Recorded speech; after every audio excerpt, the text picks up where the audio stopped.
So Hitler is having a bit of a bad day. He's about to lose World War II as the Allied forces are at his doorstep, and all his generals are pretty much being useless bastards. So what's a man to do when he's backed into a corner like that?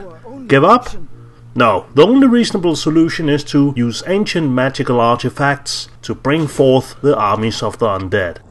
The fatherland will not fall! Execute Plan Z!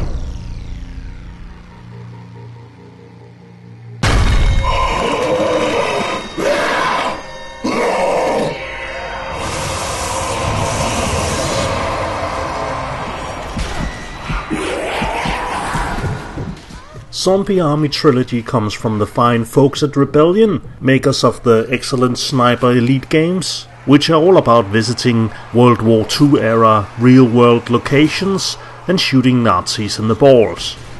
The thing about zombies is that they don't really care about getting shot in the balls.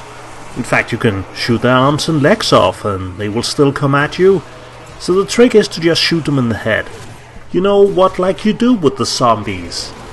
You've seen a zombie movie before, right?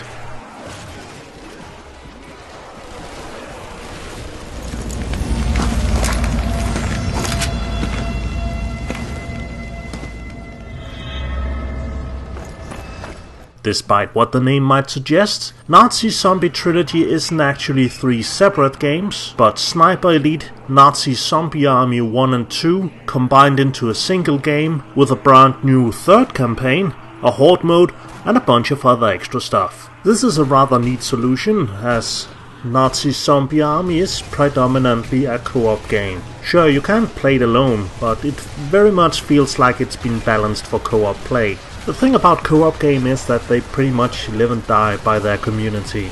I had some good times playing the first Nazi Zombie Army, but when it came time to play the second one, it didn't really feel like the community was there, and I would just experience sitting in matchmaking forever with no one to play with.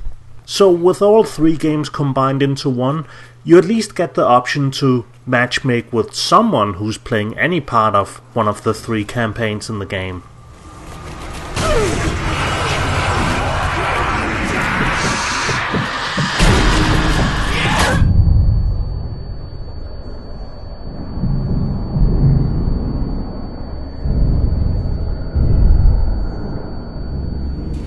Now you might give it a look and think, well, this is just Left 4 Dead in World War II, but I think it's quite different. I actually like this game a lot, and unlike Left 4 Dead, it's not as much run and gun as it is stop and drop.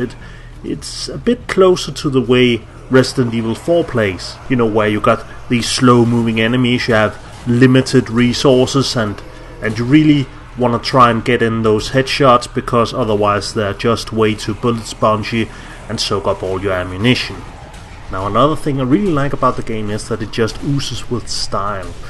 There are a ton of games and books and movies out there where zombies are this sort of biological threat, a zombie virus has broken out.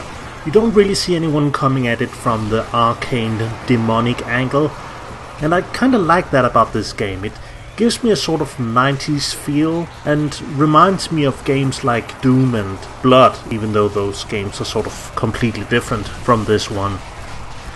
It also gives them a bit of creative freedom, unlike other zombie media, where you're kinda limited to having abandoned buildings and looted shops and just general human destruction. This not only means that you're constantly coming across interesting places where arcane rituals have taken place, but it also spices up the enemy variety, where you're not only fighting zombies, but also skeletons and necromancers. Top that off with a fantastic soundtrack straight out of Day of the Dead, and you get a game which I think really nails what a zombie shooter should be.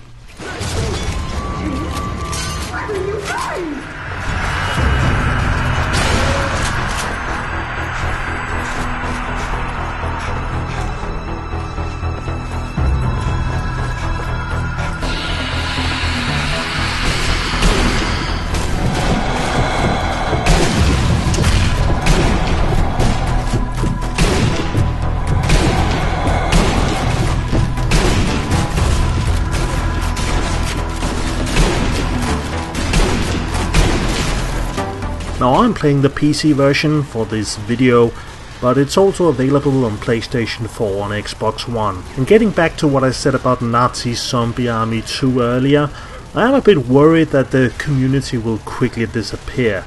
Now, while I think it's a super rad game, I do worry a bit about the longevity of it. There are hidden items and a bunch of achievements you can get in the game, but all the 8 characters you can choose from plays exactly the same. And I'm not saying every game should have this, but maybe if it had some sort of persistent leveling system, it would give people an opportunity to come back and replay the same levels multiple times.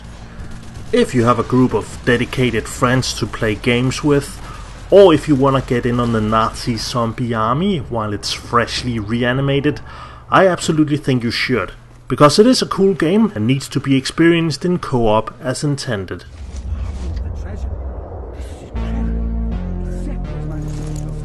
And the body was still there, so the Fuhrer's only retrieving certain